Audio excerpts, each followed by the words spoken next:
السلام عليكم ورحمة الله وبركاته. إن الحمد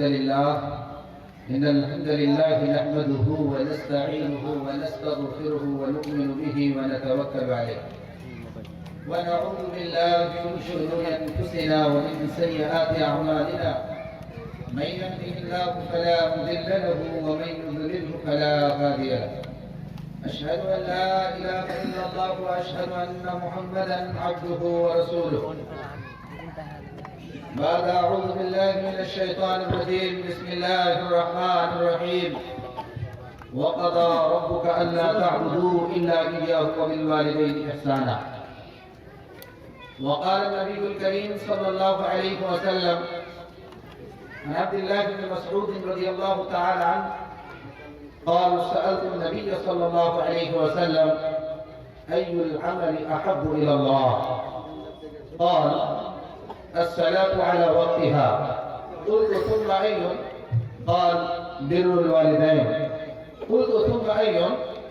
قال: الجهاد في سبيل الله.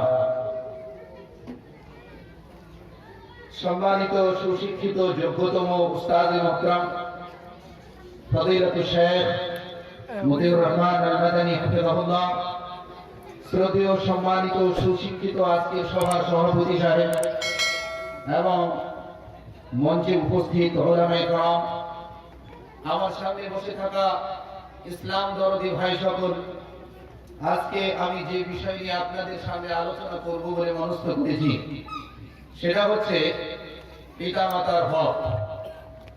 আমরা আমাদের এলাকার দিকে যদি তাকাই তাহলে সমীক্ষা করলে, পর্যবেক্ষণ করলে এ কথা প্রমাণিত হবে যে আজকাল সন্তানেরা পিতামাতার হক আদায় করছে না।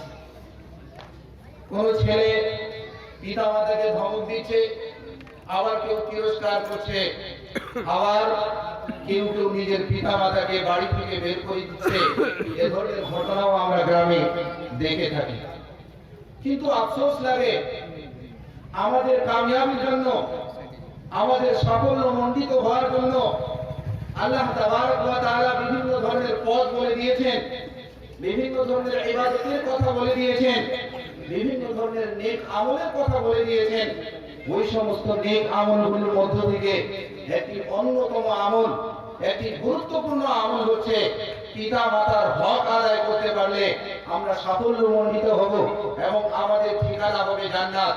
সেই পথটাকে আমরা ভুলে গিয়েছি এবং চলা ফেরা, উঠা বসায়, আনাচে কানাচে, গ্রামে শহরে যেখানে সেখানে পিতামাতা নিয়ে গুজব চলছে, গীবত চলছে এবং পিতামাতাকে নিয়ে বিভিন্ন ধরনের কথা বলা হচ্ছে, যে কথাগুলো জবান দিয়ে বলাটা উচিত ছিল না। সম্মানিত দিনী ভাইয়েরা, আমি আমার আজকের বক্তব্য কোরআনুল কারীমের আয়াতের দ্বারা সূচনা করতে চাই।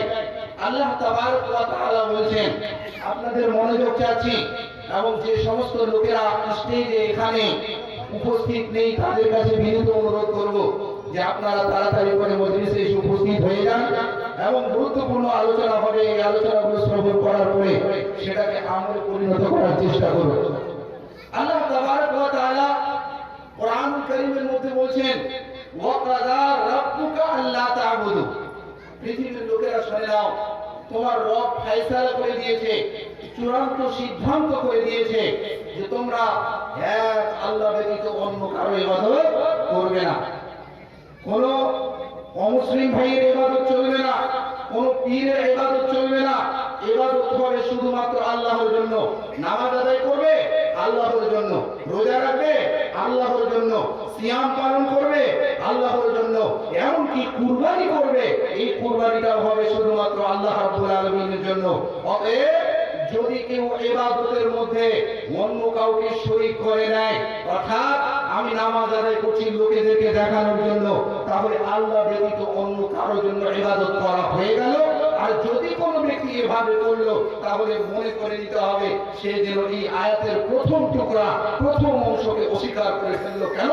কারণ আল্লাহ পাক বলেছেন ওয়া কাযা রাব্বুকা আল্লা তা'বুদু ইল্লা ইয়াহু ওয়া বিল ওয়ালিদাইনি ইহসানা, যে তোমার রব চূড়ান্ত সিদ্ধান্ত করে দিয়েছে যে তোমরা আল্লাহ ব্যতীত অন্য কারো ইবাদত করবে না। এরপরে আল্লাহ তাবারক ওয়া তাআলা বলেছেন ওয়া বিল ওয়ালিদাইনি ইহসানা, আর শোনো পিতামাতার সঙ্গে ভালো ব্যবহার করবে, সদাচরণ করবে, তাদের সঙ্গে তিরস্কারমূলক কথা বলবে না, এমন কথা বলবে না যে কথা বলার কারণে পিতামাতার অন্তরে আঘাত লাগবে আর পিতামাতার জবান থেকে বদুয়া বের হয়ে যাবে। আব্দুল্লাহ, তুমি আমাকে গালি দিয়েছো, তুমি আমাকে বাড়ি থেকে বের করে দিয়েছো, তুমি আমাকে ধমক দিলে আমি তোমার নামে বদুয়া করে দিলাম।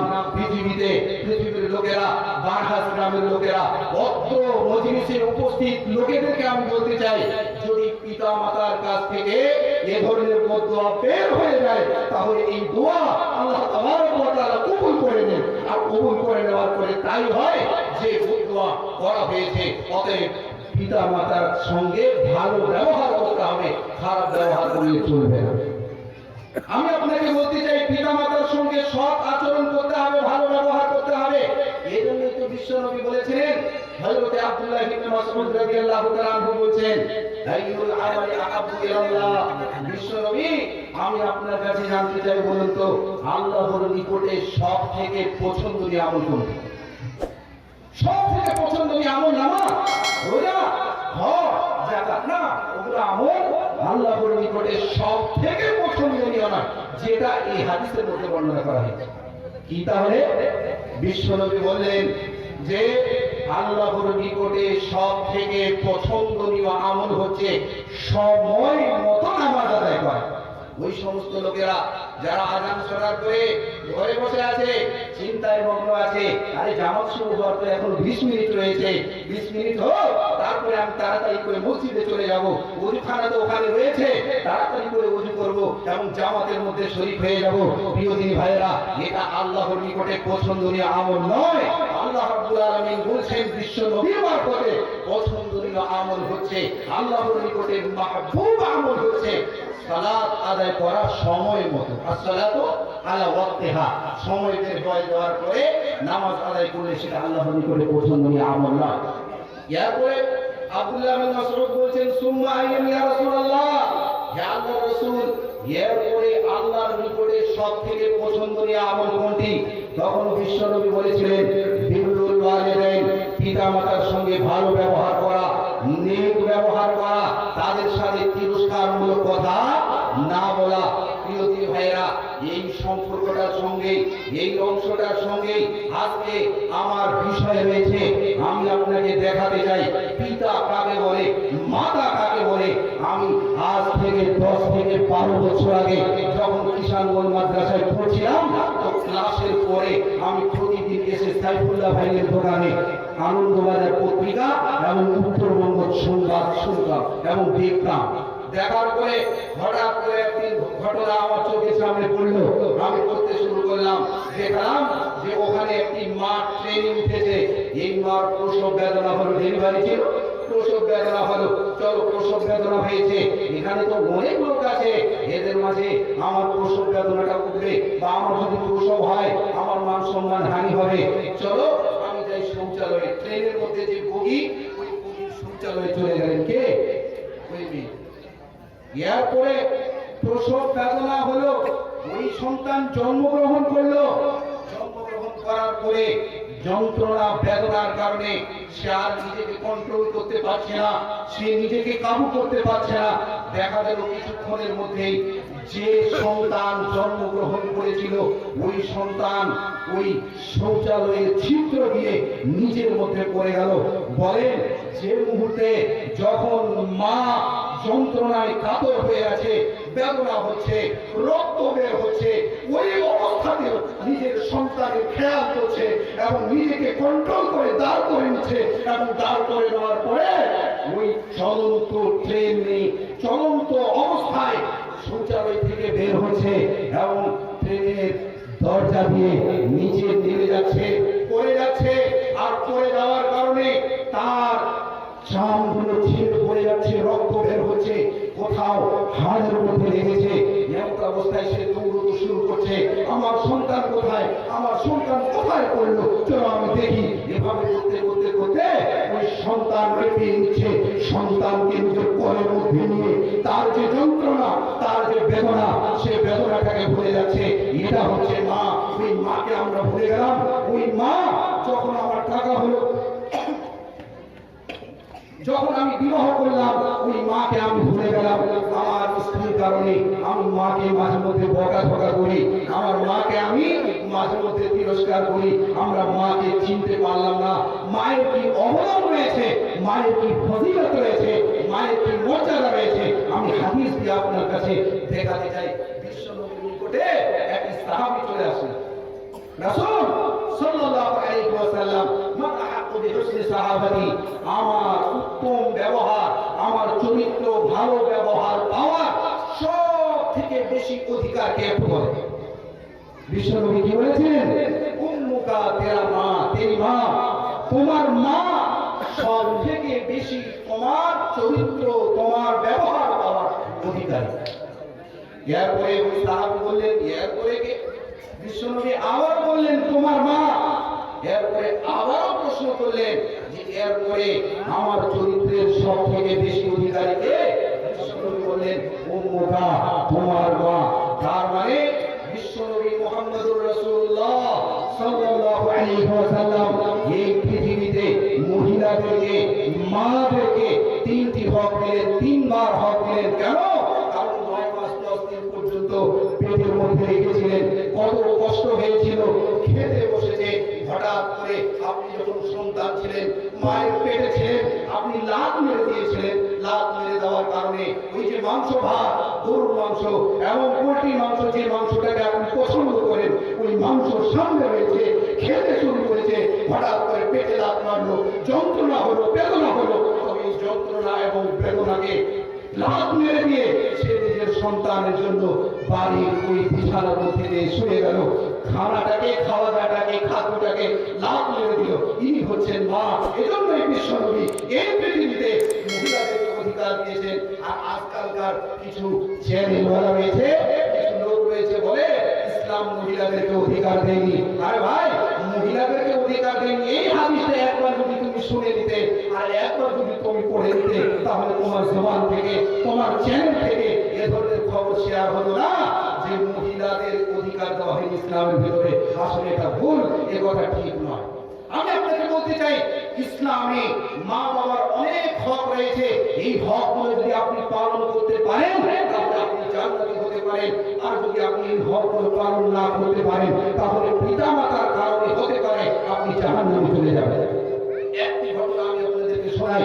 সহিহ বুখারী এবং সহিহ মুসলিমের মধ্যে এ ধরনের হাদিস রয়েছে। বিশ্বনবী মুহাম্মদুর রাসূলুল্লাহ সাল্লাল্লাহু আলাইহি ওয়াসাল্লাম বলেছেন, জুরেজ নামে এক ব্যক্তি ছিল।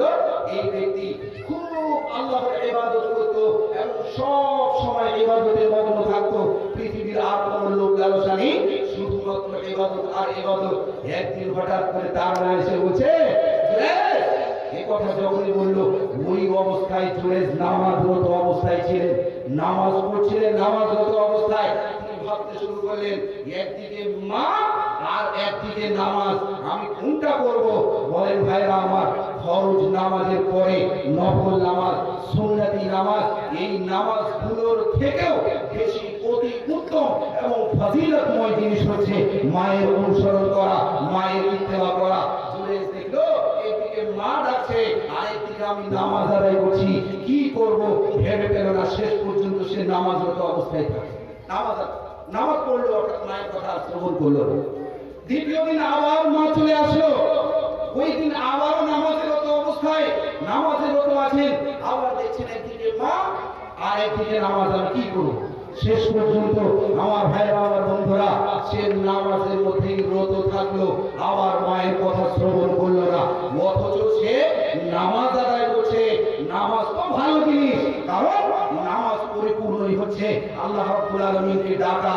নামাজের মধ্যে আল্লাহকে ডাকা হচ্ছে, একদিকে মা ডাকছে আর সে নামাজকে অগ্রাধিকার দিল, নামাজকে প্রাধান্য দিল। আমার ভাইরা, আমার বন্ধুরা, এরপরে কি হলো জানেন? এরপরে তৃতীয় দিন আবার মা ডাকছে, নামাজরত অবস্থায়, তৃতীয় দিনও নামাজরত অবস্থায়। জোরে আবার মনে করলো যে একদিকে মা, একদিকে নামাজ, নামাজ তো ভালো কথা, নামাজ ইবাদত, তাহলে কি করি একটু ভাবি। শেষ পর্যন্ত সে আবার নামাজকে প্রাধান্য দিল। তখন মায়ের কাছ থেকে, মায়ের জবান থেকে বদুয়া বের হয়ে গেল, তোমার নামে বদুয়া করে দিচ্ছি। আল্লাহ রাব্বুল আলামিনের কাছে বদুয়া করলেন, রব্বুল আলামিন জোরে যতক্ষণ পর্যন্ত বেশ্যা মেয়ের মুখ না দেখে নেয় ততক্ষণ পর্যন্ত তার যেন মৃত্যু না হয়, এই বদুয়া করে দিলেন। আর এই বদুয়া আল্লাহ রাব্বুল আলামিন কবুল করে নিলেন। আমার ভাইরা, আমার বন্ধুরা, আমি বলতে চাই, এরপরে কি হলো জানেন? ওই এলাকার মধ্যে একটা বেশ্যা ছিল। এই বেশ্যা লোকেদেরকে বললো, আরে ভাইরা শোন, তোরা কি চাস যে এই লোকটাকে আমি খারাপ মধ্যে দিয়ে দিই, এর দ্বারা খারাপ কাজ করিয়ে নিই, এর দ্বারা কুকর্ম করিয়ে নিই, তোমরা কি চাও? লোকেরা বললো, অবশ্যই এর দ্বারা কুকর্ম করিয়ে ফেলো। তখন ওই বেশ্যা মহিলা চলে যাচ্ছে কার কাছে? জুরাইজের কাছে, আর বলছে, জুরাইজ, আমি আমার চেহারাটাকে, আমি আমার শরীরকে, আমি আমার পরিপূর্ণ উপাদানকে তোমার জন্য হেবা করে দিলাম, তুমি এই শরীরকে নিয়ে যা করতে চাও করতে পারো। আমার ভাইরা, আমার বন্ধুরা, বলুন তো, যার মহব্বত আল্লাহর ভিতরে আছে, যার মহব্বত কোরআনের নিজের অন্তরের ভিতরে আছে, যার মহব্বত রাসূলের আছে অন্তরের ভিতরে, সে কোনদিন কি কুকর্ম করতে পারে? করবে ভাই? কুকর্ম করবে? সে কুকর্ম করবে না। জুরাইজ কোনো মতেই তৈরি হলেন না, প্রস্তুত হলেন না। তখন এই বেশ্যামে কি করলো? পাশে একটা রাখাল ছিল, যে রাখাল ছাগল চড়াতো, এই রাখালের কাছে গিয়ে কুকর্ম করে ফেলে। কুকর্ম করার কারণে ডেলিভারি হলো। এরপরে যখন ওই সন্তান জন্মগ্রহণ করলো, তখন লোকেরা জিজ্ঞাসা করলো, ও মেয়ে, এটা কার সন্তান বলতে হবে তোমাকে, তোমার তো বিয়ে হয়নি, এই সন্তানটা হঠাৎ করে আসলো কোথা থেকে, এত তাড়াতাড়ি করে বলো। তখন ওই বেশ্যা মেয়ে জুরাইজকে ফাঁসানোর জন্য, জুরাইজকে জালের মধ্যে বেঁধে দেওয়ার জন্য, জুরাইজকে সারা এলাকার মধ্যে খারাপ করার জন্য কি করলো? এই বাচ্চাটা হচ্ছে জুরাইজের। মিথ্যা কথা বললো। আমার বন্ধু, আমার ভাইরা, অত্র এলাকায় অনেক লোক আছে যারা ভালো কাজ করে, এমন খারাপ কাজ রয়েছে। আপনি বলুন তো, একটা লোক যদি 100টা ভালো কাজ করে আর ওই লোকের মধ্যে 2টা খারাপ কাজ থাকে, তারপরে আপনি ওই 2টা কাজই কেন দেখছেন? ভালো কাজটাকে কেন দেখছেন না? 98টা ভালো করেছে, ওই 98টা ভালো নাম নাই, আর ও এটা করে নিয়েছে, আর ও ওটা করছে, এভাবে করে বদনাম করা হচ্ছে এলাকায়, যেটা ঠিক নয়। দেখেন, এখানে জুরাইজকে ফাঁসানো হচ্ছে। তো যারা সত্যিকারী আল্লাহর পথে চলে, তাদেরকে কেউ কোনোদিন ফাঁসাতে পারবে না। আর যদি ফাঁসিয়েও দেয় তাহলে এটা সাময়িক হবে, আর তারপরেও যদি ফাঁসিয়ে দেয় তাহলে এই পৃথিবীর জন্য ফাঁসানো হলো, আর আখিরাতের কামিয়াবিটাই হচ্ছে প্রকৃত কামিয়াবি। এই পৃথিবীতে ফাঁসিয়ে দিলে তো ঠিক আছে, এরপরে তো আমার মৃত্যু হবে, তোমারও মৃত্যু হবে, আল্লাহর কাছে উপস্থিত হতে হবে।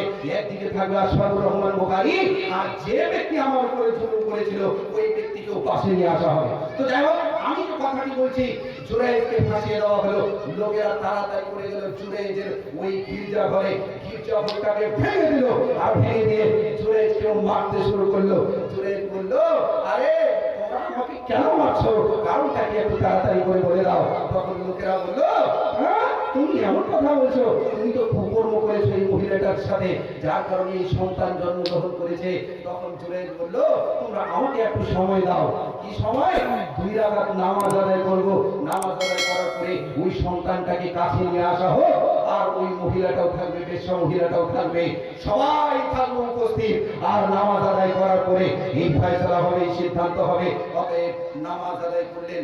জানি না নামাজের মধ্যে কি দোয়া করেছিলেন, যে দোয়াগুলো আছে ওটা তো করেছেন, তারপরে আর অন্য কোনো দোয়া করেছিলেন কিনা সেটা আমার জানা নেই। আমার বন্ধু, আমার ভাইরা, নামাজের পরে জুরাইজ বলছে, ও লোকেরা, সন্তানটাকে একটা কাছে নিয়ে এসো। যখন কাছে নিয়ে আসলো, তখন সন্তানকে একটু হাত দিয়ে কুটকি মারলো, হালকা ভাবে মারলো। এই সন্তান, বল তোর বাবাকে, তোর পিতাকে বল। তখন ওই সন্তান কথা বলছে। 3টি ছেলে, 3টি সন্তান, মানে কিছুদিনের মধ্যেই কথা বলেছিল, তার মধ্যে থেকে একজনই এই সন্তানটা কথা বলছে যে আমার পিতা হচ্ছে, আমার বাবা হচ্ছে ওই ছাগল রাখাল, ওই রাখাল।